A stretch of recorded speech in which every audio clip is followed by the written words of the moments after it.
In this video, I'm going to show you how to set up your own glue sponge. A Tupperware is great, so you can pick any Tupperware size you like. I think the bigger ones are better because a small one can't be a big one, but a big one can be used for small things.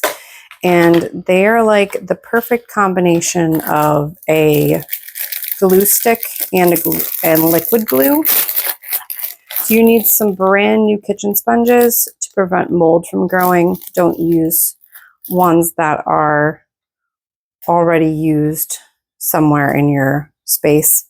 New ones are also easier to cut and fold to get the maximum amount of space. So I'm going to actually fill this one all the way to prevent. The times I have left these spaces open is where they will dig their hands in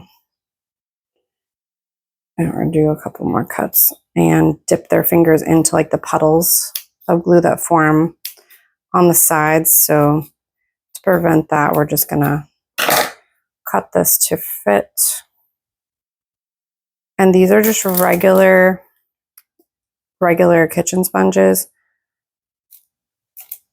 They're 4.7 inches by 2.7 inches.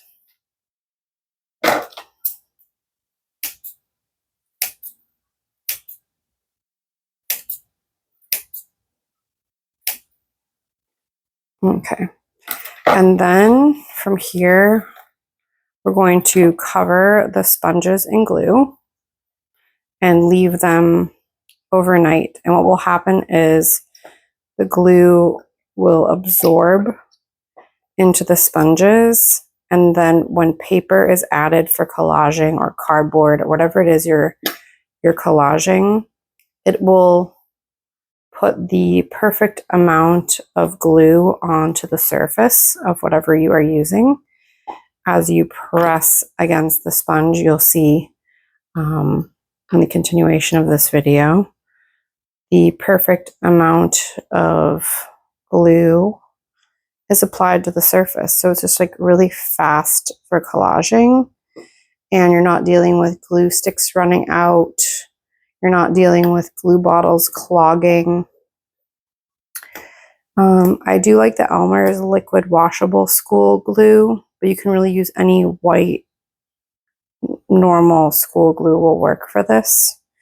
They last a long time. When they run out of glue, you just add to them as long as they haven't dried out. If they get really dirty, I have just rinsed them out in the sink and reapplied the glue.